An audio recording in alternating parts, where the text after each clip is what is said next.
কেমন আছেন সবাই? আশা করি ভালো আছেন সবাই। আজকে একটি আমার বিশেষ গল্প শেয়ার করতে যাচ্ছি। ভিডিওটি শুরু থেকে শেষ পর্যন্ত দেখুন। মাঝপথে চলে গেলে কিন্তু আসল মজা মিস করবেন। চলুন শুরু করি এখন। আমি ছোটবেলা থেকে ফুপাকে খুব ভরসা করতাম, কিন্তু বয়স বাড়ার সাথে সাথে তার চোখের ভেতরে কিছু অদ্ভুত দৃষ্টি আমি ধরতে শুরু করি। আমি সেটা কখনো কাউকে বলিনি, ভাবতাম হয়তো আমি ভুল করছি। কিন্তু এবার ফুপার বাসায় কয়েকদিন থাকার পর বুঝতে পারলাম আমার ভেতরে যে সংখ্যা জন্ম নিচ্ছে সেটা কেবলই মনের ভুল নয়। আমি রাতের বেলা ঘুমোতে গেলে ফুপা সবসময় হাসি মুখে বলতো, চিন্তা করিস না, আমি তোকে আমার মেয়ের মতো দেখি। কিন্তু কেন জানি এই বাক্যের পরেও আমার শরীর কেঁপে উঠত। আমি বুঝতাম কথা আর চোখের ভেতরে দৃষ্টি একরকম নয়। আমি রাতে ফুপির সাথে এক ঘরে থাকতে চেয়েছিলাম, কিন্তু নানা কারণে শেষে ফুপার ঘরেই আমার জায়গা হলো। টিনের ছাউনি দেওয়া ঘরে বাতাস ঢুকত কম, আর জানালার ফাঁক দিয়ে কেবল কুয়াশার মতো অন্ধকার ঢুকে পড়ত। আমি বিছানায় শুয়ে থাকতাম আর কান পাততাম বাইরের শেয়ালের ডাক বা বাতাসের শব্দে। অথচ ভেতরে এক অচেনা নীরবতা আমাকে গ্রাস করত। ফুপা আমার পাশেই থাকত, তার শ্বাসের শব্দ খুব কাছে ভেসে আসত। মাঝে মাঝে মনে হতো সেই শ্বাস যেন ইচ্ছে করেই ভারী হচ্ছে। আমি ঘুমোতে চাইতাম, কিন্তু চোখ বুজলেই অস্বস্তির কাঁপন জেগে উঠত। একবার মনে হলো কেউ আমার চুলে হাত রাখল। আমি চোখ খুলে দেখলাম ফুপা পাশ ফিরেছে, কিন্তু তার হাতটা হঠাৎ সরে গেল। আমি কিছু বললাম না, শুধু বুকের ভেতর কাঁপন জমে রইল। আমি মনে মনে বললাম হয়তো এটা কাকতাল, কিন্তু মনের ভেতর একটা সন্দেহের ছায়া গাঢ় হয়ে উঠল। রাত গভীর হলে আমি অনুভব করলাম বাতাস আরও থমথমে হয়ে গেছে। ঘরের ভেতর এক অদ্ভুত গরম জমে আছে। আমি কম্বল সরিয়ে দিলাম, কিন্তু তখনই অনুভব করলাম কারো হাত যেন আমার কাঁধ ছুঁয়ে গেল। আমি এক ঝটকায় সরে গেলাম। ফুপা ঘুমের ভান করছিল হয়তো। আমি আবার চোখ বুজে রাখলাম। ভয়ে শরীর অপস হয়ে এলো। মনে হচ্ছিল এই ঘরে আমি একা নই, অথচ কাউকে ডাকার সাহস নেই। আমি কেবল ভেতরে ভেতরে প্রার্থনা করছিলাম রাতটা যেন দ্রুত ভোর হয়ে যায়, কিন্তু রাতটা যেন শেষই হচ্ছিল না। সময় থেমেছিল। আমি শুয়ে আছি, ফুপা আমার কাছাকাছি নড়াচড়া করছে। প্রতিটি শব্দ আমার ভেতরে ঝড় তোলে। আমি ভাবলাম যদি মা এখানে থাকতো, যদি বাবা থাকতো, তাহলে আমি হয়তো নিরাপদ বোধ করতাম। কিন্তু এখন আমি কেবল একা। ফুপার নীরব উপস্থিতি আমাকে এমনভাবে বন্দি করে রেখেছে যেভাবে অন্ধকার বন্দি করে রাতকে। আমি চাইলেও এ থেকে বের হতে পারছি না। আমার ভেতরের ছোট ছোট ভয়গুলো জেগে উঠছে। আমি বুঝতে পারছি কিছু একটা ঠিক নেই, অথচ কিছু বলার ভাষা খুঁজে পাচ্ছি না। চারপাশে কেবল নীরবতার ফাঁদ। আমি শুয়ে আছি, চোখে জল ভরে উঠছে। আমি বুঝতে পারছি রাতটা আমার জন্য এক অনন্ত পরীক্ষা। আমি বুঝতে পারছি না আমি কাকে বিশ্বাস করব, কাকে বলবো। এই ভয় কি কেবল আমার মনের কল্পনা, নাকি সত্যিই আমার চারপাশে বিপদের ছায়া ঘিরে আছে? আমি চাইলে চিৎকার করতে পারতাম, কিন্তু কণ্ঠ শুকিয়ে গেছে। মনে হচ্ছিল গলা দিয়ে কোনো শব্দ বের হবে না। আমি শুধু কান পাচ্ছিলাম ফুপার শ্বাসের শব্দের দিকে। সেই শব্দে ছিল অদ্ভুত এক চাপা ইঙ্গিত। আমি বুঝতে পারছিলাম রাতটা সহজ নয়। আমি শুধু চোখ মুছে আবার কম্বল টেনে নিলাম, কিন্তু শরীর জমে গেল ভয়ের আঁকড়ে ধরা অদ্ভুত অনুভূতিতে। রাতের ভেতর যখন আমি বারবার চোখ খুলে আবার বন্ধ করছিলাম, তখন মনে হচ্ছিল চারপাশের দেয়ালগুলো যেন আমাকে তাকিয়ে আছে। কাটা পাহাড়ের এই টিনের ঘর যেন আরও সরু হয়ে এসেছে। ফুপার শ্বাস আমার কানে ঢুকে যাচ্ছে। আমি চেষ্টা করছিলাম কান বন্ধ করতে, কিন্তু পারছিলাম না। আমার বুকের ভেতর কাঁপন জমে উঠছিল। আমি অনুভব করছিলাম ফুপার দেহ নড়ছে, কখনো ধীরে ধীরে সরে আসছে, কখনো আবার চুপচাপ। আমি শুয়ে থেকে ভাবছিলাম হয়তো সবই আমার কল্পনা, হয়তো আমি ভয়ের কারণে ভুল দেখছি। কিন্তু কেন জানি না শরীর কেঁপে উঠছিল।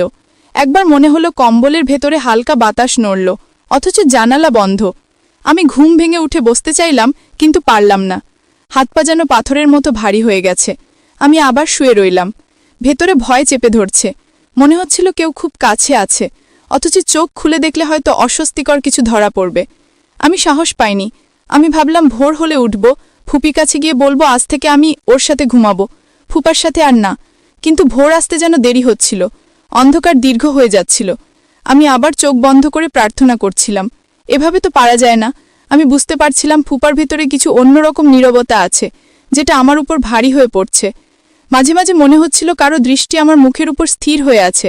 আমি চাদর মুখে টেনে নিলাম, কিন্তু তবুও মনে হচ্ছিল কেউ আমার মুখের খুব কাছে এসে নিঃশ্বাস ফেলছে। আমি ভয়ে শ্বাস বন্ধ করে রাখলাম। কানে শুধু ফুপার দম নেওয়ার শব্দ, মাঝে মাঝে শরীরের নড়াচড়া। আমি আটসাট হয়ে শুয়ে রইলাম। মনে হচ্ছিল আমি যদি একটুও নড়ি তাহলে অদ্ভুত কিছু ঘটে যাবে। আমি ভেবেছিলাম গ্রামের রাত শান্ত, কিন্তু এই রাত শান্ত নয়। এই রাতের প্রতিটি মুহূর্ত অস্বস্তিতে ভরা। আমার মনে হচ্ছিল যেন অদৃশ্য ফাঁদে আটকা পড়েছি। আমি চোখ বন্ধ রেখেও চারপাশে চাপা অন্ধকার অনুভব করছিলাম। কোথাও কোনো শব্দ নেই, অথচ আমার কানে বাজছে কারো গোপন স্পর্শের ইঙ্গিত। আমি নিজেকে শক্ত করার চেষ্টা করলাম। মনে মনে ভাবলাম কিছুই হয়নি, আমি কেবল ভুল করছি। কিন্তু শরীর আমাকে বিশ্বাস করছিল না। আমার হাত কাঁপছিল, ঠোঁট শুকিয়ে যাচ্ছিল, চোখের কোণে অশ্রু জমে উঠছিল। আমি অনুভব করছিলাম কেউ আমার খুব কাছে এসে শুয়ে পড়েছে। শরীরের তাপ বুঝতে পারছিলাম, কিন্তু চিৎকার করতে পারছিলাম না। আমি চাইলে হয়তো বিছানা ছেড়ে বেরিয়ে যেতে পারতাম, কিন্তু বাইরে গাঢ় অন্ধকার, উঠোন ফাঁকা, ঝোপঝাড়ের ভেতরে অদ্ভুত আওয়াজ। আমি জানতাম আমি একা, তাই সাহস পেলাম না। আমি শুধু শরীর শক্ত করে শুয়ে রইলাম। মনে হচ্ছিল কোনো এক অদৃশ্য শক্তি আমাকে বেঁধে রেখেছে। আমি বুঝতে পারছিলাম আজকের রাতটা আর 5টা রাতের মতো নয়। এর ভেতরে কোনো অচেনা ইঙ্গিত লুকানো।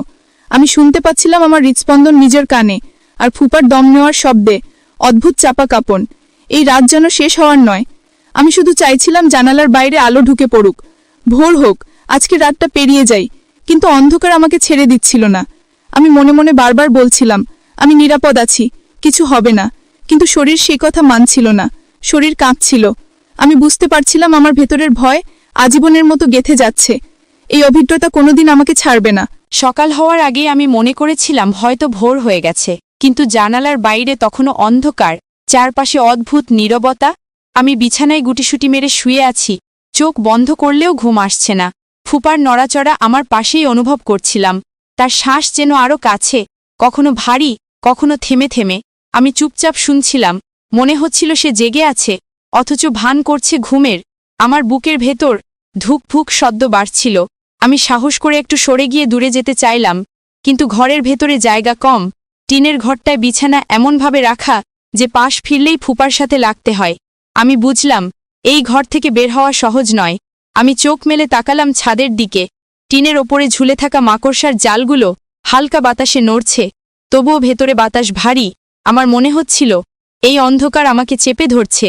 আমি বারবার চাইছিলাম সময় দ্রুত কেটে যাক, কিন্তু প্রতিটি মিনিট যেন ঘন্টার মতো দীর্ঘ হচ্ছিল।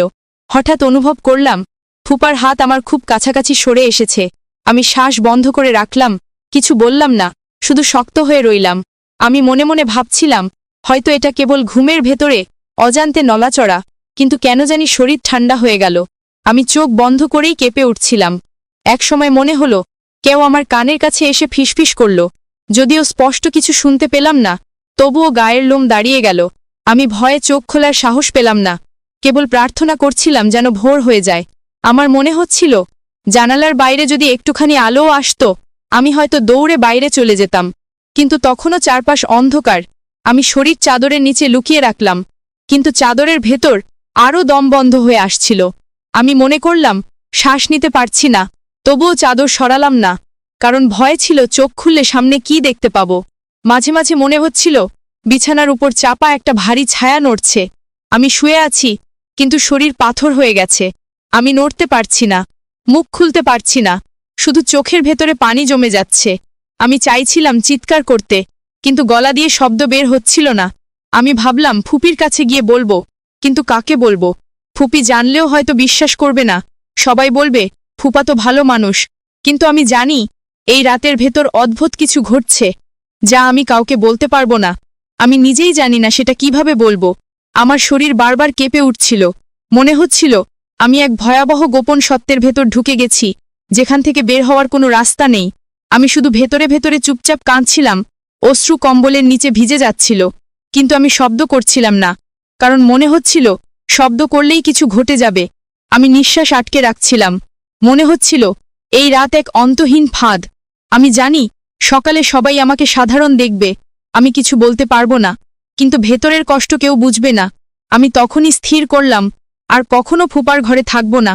যেভাবেই হোক ফুপির কাছে গিয়ে বলবো, অথবা অজুহাত বানিয়ে মায়ের কাছে ফিরে যাব। কিন্তু সেই রাতটা শেষ হচ্ছিল না। প্রতিটি মুহূর্তে মনে হচ্ছিল আমি যেন গভীর অন্ধকারের নিচে চাপা পড়ে আছি। চারদিক অচেনা, অথচ ফুপার উপস্থিতি আরও অস্বস্তিকর। আমি চুপ করে থাকলাম, চোখ বুজে আবার ভোরের আশায়, কিন্তু মনে হচ্ছিল ভোর কোনোদিন আসবে না। আমি জানি না রাত কতটা পেরিয়েছে, কিন্তু মনে হচ্ছিল সময় থেমে আছে। আমার শরীর অবশ হয়ে পড়েছে। আমি শুয়ে আছি, অথচ মনে হচ্ছে কেউ বারবার আমার চারপাশ ঘুরছে। ফুপার শ্বাস এখনও কাছাকাছি ভেসে আসছে, কখনো ধীরে, কখনো হঠাৎ ভারী হয়ে যাচ্ছে। আমি বুঝতে পারছিলাম সে জেগে আছে, তবুও ভান করছে ঘুমের। আমি চুপচাপ শুনছিলাম, আমার কানে তার নড়াচড়ার শব্দ বারবার ধাক্কা দিচ্ছিল। আমি সাহস করে চাদর সরালাম। চারপাশ অন্ধকার, জানালার ফাঁক দিয়ে কোনো আলো আসছে না, শুধু ছায়ার মতো ফুপার অবয়ব চোখে পড়ছিল। আমি আবার চোখ বুজে ফেললাম। শরীরের প্রতিটি অস্থি কেঁপে উঠছিল। আমি চাইছিলাম উঠে বাইরে চলে যাই, কিন্তু উঠোন অন্ধকার, ঝোপঝাড় ভরা। রাতের নিস্তব্ধতা আরও ভয় জাগাচ্ছিল। আমি পাথরের মতো শুয়ে রইলাম। আমার মাথায় তখন শুধু একটাই চিন্তা, যদি কেউ আমাকে দেখতে পেত, যদি মা এখন পাশে থাকত, আমি হয়তো নিরাপদ বোধ করতাম। কিন্তু এখানে আমি একা। আমার ভেতরের ভয় প্রতিটি মুহূর্তে বাড়ছিল। একবার মনে হলো বিছানা নড়ল, হয়তো ফুপা পাশ ফিরল, কিন্তু আমি বুঝতে পারছিলাম নড়াচড়াটা স্বাভাবিক নয়। আমার হাত কাঁপছিল। আমি আঁকড়ে ধরলাম চাদর, কিন্তু তবুও মনে হচ্ছিল সেই নড়াচড়া আমার চারপাশে ঘুরছে। আমার কানে যেন অচেনা শব্দ ভেসে আসছিল, খুব চাপা, খুব কাছে। আমি শ্বাস বন্ধ করে রাখলাম। আমি ভেবেছিলাম হয়তো এভাবে থাকলে কিছু হবে না, সময় কেটে যাবে। কিন্তু সময় কেটে যাচ্ছিল না, প্রতিটি মুহূর্ত এক অজানা ফাঁদের মতো। আমি অনুভব করছিলাম বিছানার একপাশ ভারী হয়ে আসছে, যেন কেউ ধীরে ধীরে আরও কাছে সরে আসছে।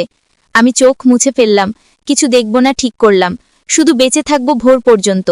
আমার চোখে জল নেমে আসছিল, বুকের ভেতর শব্দ হচ্ছিল ধূপধাপ, তবুও শব্দ বের হচ্ছিল না মুখ দিয়ে। আমি চাইলে হয়তো একবার ডাকতে পারতাম, কিন্তু সাহস হলো না। মনে হচ্ছিল ডাক দিলে পরিস্থিতি আরও ভয়ের হয়ে যাবে। আমি বারবার প্রার্থনা করছিলাম আল্লাহর কাছে যেন রাত শেষ হয়, কিন্তু রাত তখনও অনেক বাকি। আমার হাত পা ঠান্ডা হয়ে যাচ্ছিল, মনে হচ্ছিল শরীর নিস্তেজ হয়ে গেছে। আমি চাদরের ভেতর মুখ গুজে রেখেছিলাম, তবুও মনে হচ্ছিল চাদরের বাইরের অন্ধকার ভেতরে ঢুকে পড়ছে।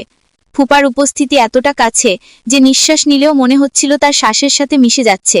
আমি আর সহ্য করতে পারছিলাম না, মনে হচ্ছিল আমি ভেঙে পড়ব, কিন্তু কিছু করার ছিল না।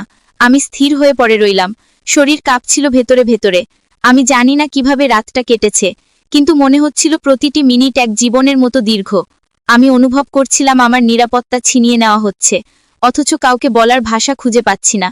আমি শুধু ভেতরে ভেতরে বুঝে যাচ্ছিলাম কিছু একটা ভয়ঙ্কর ঘটছে।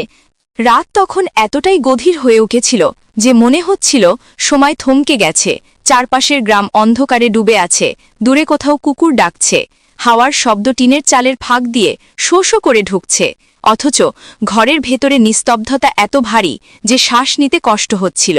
আমি বিছানার কোণে শুয়ে আছি, চাদর দিয়ে পুরো শরীর মুড়ে রেখেছি। মনে হচ্ছিল এভাবে থাকলেই হয়তো নিরাপদ থাকব, কিন্তু চাদরের ভেতরও দম বন্ধ হয়ে আসছিল। আমার বুকের ভেতরের ধুকপুক শব্দ কানে ধাক্কা মারছিল। আমি ভয় পাচ্ছিলাম ফুপা যদি বুঝে যায় আমি জেগে আছি। আমি মরার মতো চোখ বন্ধ করে রেখেছিলাম, শরীর শক্ত হয়েছিল, কোনো শব্দ বের করতে সাহস পাচ্ছিলাম না। অথচ প্রতি মুহূর্তে বুঝতে পারছিলাম বিছানার একপাশ নড়ছে, কেউ ধীরে ধীরে আরও কাছে আসছে। সেই নড়াচড়ার সঙ্গে ফুপার ভারী নিঃশ্বাস মিশে যাচ্ছিল। সেই নিঃশ্বাসে অদ্ভুত এক গরম ভাব, মাঝে মাঝে কেমন এক চাপা গন্ধও আসছিল। আমি গায়ের লোম খাড়া হয়ে উঠতে দেখছিলাম, গায়ের ভেতর দিয়ে ঠান্ডা স্রোত বয়ে যাচ্ছিল। আমি নড়তে পারছিলাম না, শুধু মনে হচ্ছিল আমার শরীর জমে গেছে। আমি প্রার্থনা করছিলাম আল্লাহর কাছে যেন রাতটা দ্রুত কেটে যায়, কিন্তু রাত তখনও দীর্ঘ। মিনিটগুলো যেন ঘণ্টার মতো ভারী হয়ে দাঁড়াচ্ছিল। জানালার বাইরে আকাশে কিছু তারা জলজল করছিল, কিন্তু সেই আলো ঘরের ভেতর ঢুকছিল না। অন্ধকার ক্রমে আরও ঘন হচ্ছিল। আমি শুনতে পাচ্ছিলাম ফুপার শ্বাস আরও কাছে চলে এসেছে। মনে হচ্ছিল আমার কাঁধের ওপর এসে পড়ছে। আমি চাদরের ভেতর গুটিসুটি মেরে আরও ছোট হতে চাইছিলাম, কিন্তু জায়গা ছিল না। বিছানার প্রতিটি ইঞ্চি ভরে উঠছিল চাপা ভারে। মনে হচ্ছিল দেয়ালগুলো আরও কাছে সরে আসছে। আমার চোখের ভেতর পানি জমে যাচ্ছিল, কিন্তু আমি কাঁদছিলাম না, শুধু ভেতরে ভেতরে আতঙ্ক জমে যাচ্ছিল। ঠোঁট শুকিয়ে কাঠ হয়ে গিয়েছিল। আমি ভাবছিলাম যদি ডাক দিই তবে হয়তো রক্ষা পাবো, কিন্তু গলা থেকে কোনো শব্দ বের হচ্ছিল না, যেন গলা শক্ত হয়ে গেছে। আমি অনুভব করছিলাম ছায়াটা একেবারে কাছে চলে এসেছে, চাদরের ওপর চাপ পড়ছে। শ্বাসের শব্দ এতটাই ভারী হয়ে উঠেছিল যে মনে হচ্ছিল ঘরটাই দুলছে। আমি শ্বাস আটকে রেখেছিলাম যাতে বোঝা না যায় আমি জেগে আছি, কিন্তু বুকের ভেতর ধরফরানি লোকোনো যাচ্ছিল না। আমি বারবার চোখ বন্ধ করছিলাম, তবুও মনে হচ্ছিল কেউ আমার উপর তাকিয়ে আছে। আমি জানতাম যদি চোখ খুলি তবে যা দেখব তা সহ্য করতে পারবো না, তাই চোখ বন্ধ রেখেই আমি আতঙ্কের সঙ্গে লড়ছিলাম। রাত যত এগোচ্ছিল ততই আমার মনে হচ্ছিল এই অন্ধকার কখনো শেষ হবে না, এই নিস্তব্ধতা সারা জীবন আমাকে পিষে রাখবে। আমি চেষ্টা করছিলাম কোনোভাবে নিজেকে ঘুম পাড়িয়ে দিতে, কিন্তু ঘুম আসছিল না, বরং চেতনা আরো ধারালো হয়ে উঠছিল। আমি স্পষ্ট বুঝতে পারছিলাম প্রতিটি ক্ষুদ্র নড়াচড়া, প্রতিটি ভারী শ্বাস, প্রতিটি চাপা শব্দ।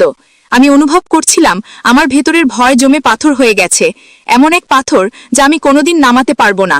আমি জানতাম এই রাত আমার জীবন থেকে কখনো মুছে যাবে না, এই রাত এক অভিশাপ হয়ে থাকবে। আমি কাউকে বলতে পারবো না, শুধু ইঙ্গিত দিতে পারবো, শুধু অনুভূতির ভার বোঝাতে পারবো, কিন্তু শব্দে প্রকাশ করতে পারবো না। আমি ভেতরে ভেতরে ভেঙে পড়ছিলাম, অথচ বাইরে থেকে আমি নিস্তব্ধ, অচল, একেবারে ঘুমন্ত মানুষের মতো পড়েছিলাম। আমি শুধু অপেক্ষা করছিলাম কখন মসজিদের আজান ভেসে আসবে, কখন আলো ফুরে ভোর নামবে। কিন্তু ভোর তখনও দূরে, অন্ধকার তখনও আমাকে পিষে যাচ্ছিল, আর আমি নিঃশব্দে আতঙ্কের মধ্যে ডুবে যাচ্ছিলাম।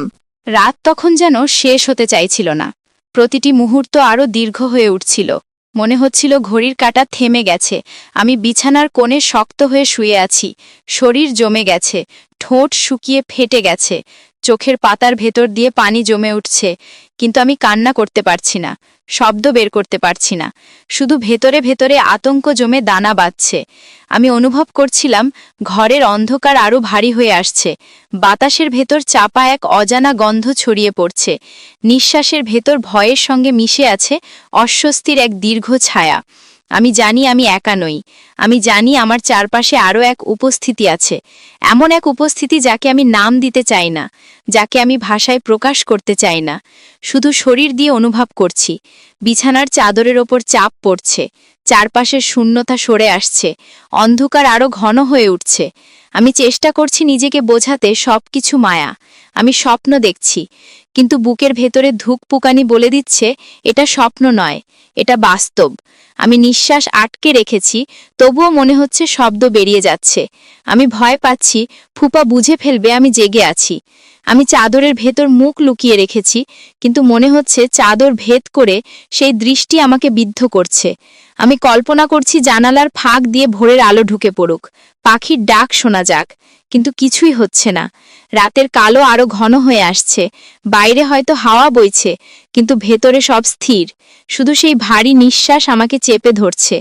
আমি ভেতরে ভেতরে চিৎকার করতে চাই, কিন্তু গলা শক্ত হয়ে গেছে, শব্দ আটকে আছে। আমি মনে মনে আয়াত পড়ার চেষ্টা করছি, কিন্তু শব্দ গুলিয়ে যাচ্ছে, ঠোঁট কাঁপছে, শব্দ বের হচ্ছে না। শুধু ভেতরে ভেতরে অসহায়তা জমে আছে। মনে হচ্ছে আমি বন্দী, আমি আটকানো, কোনো দরজা নেই, কোনো পথ নেই। আমি প্রার্থনা করছি রাতটা শেষ হোক, কিন্তু রাত যেন শেষ হচ্ছে না, সময় থেমে গেছে। আমি অনুভব করছি ছায়াটা একেবারে পাশে। আমি চাদরের ভেতর গুটিসুটি মেরে আছি, কিন্তু তবুও বুঝতে পারছি আমি সম্পূর্ণ একা নই। কেউ আছে, সেই কেউ ক্রমেই আমার নিঃশ্বাসের ভেতর ঢুকে পড়ছে, আমার বুক চেপে আসছে, আমার শরীর ভারী হয়ে উঠছে। আমি শূন্যতায় ডুবে যাচ্ছি, কিন্তু ঘুম আসছে না, শুধু আতঙ্ক জেগে আছে। আমি বুঝতে পারছি এই অভিজ্ঞতা আমি কাউকে বলতে পারবো না, শুধু বোঝাতে পারবো ইঙ্গিতে, আমার চোখের ভেতরের ভয়ে, আমার নীরবতায়, কিন্তু শব্দ দিয়ে প্রকাশ করতে পারবো না। আমি ভেতরে ভেতরে কাঁদছি, অথচ বাইরে থেকে নিশ্চুপ, পাথরের মতো শক্ত হয়ে পড়ে আছি। আমি জানি ভোর আসবে, কিন্তু এই রাত যে কত দীর্ঘ তা আমি প্রথমবার টের পাচ্ছি। এই রাত যেন এক অনন্তকাল। আমি মনে মনে ভাবছিলাম, আল্লাহ আমাকে বাঁচান, কোনোভাবেই অন্ধকার থেকে মুক্তি দিন। কিন্তু মুক্তি আসছিল না, কেবল চাপা নিঃশ্বাস, কেবল ভারী ছায়া, কেবল অবর্ণনীয় অস্বস্তি আমাকে ঘিরে ফেলছিল। আমি জানতাম এই রাত পার হলে আমার জীবন আর আগের মতো থাকবে না। এই রাতের দাগ সারা জীবন আমাকে তাড়া করে বেড়াবে। আমি হয়তো কাউকে কিছুই বলবো না, শুধু চোখের ভেতরের আতঙ্ক দিয়েই একদিন সবাই বুঝে যাবে। কিন্তু এখন আমি শুধু শুয়ে আছি, ঘুমন্ত সাজে, নিঃশব্দ আতঙ্কে, অচল এক পাথরের মতো। চারপাশে কেবল অন্ধকার, ভেতরে কেবল ভয়, আর সামনে কেবল নিঃশ্বাসের ভারী শব্দ, যা প্রতিটি মুহূর্তে আমাকে আরো পিষে ফেলছে। এই গল্পটি সম্পূর্ণ কল্পিত। এর উদ্দেশ্য হল সচেতনতা তৈরি করা, যাতে পরিবার ও সমাজে যে কোনো অস্বাভাবিক আচরণ বা দৃষ্টিকে অবহেলা না করা হয়। নিজের নিরাপত্তাকে সব সময় গুরুত্ব দিন।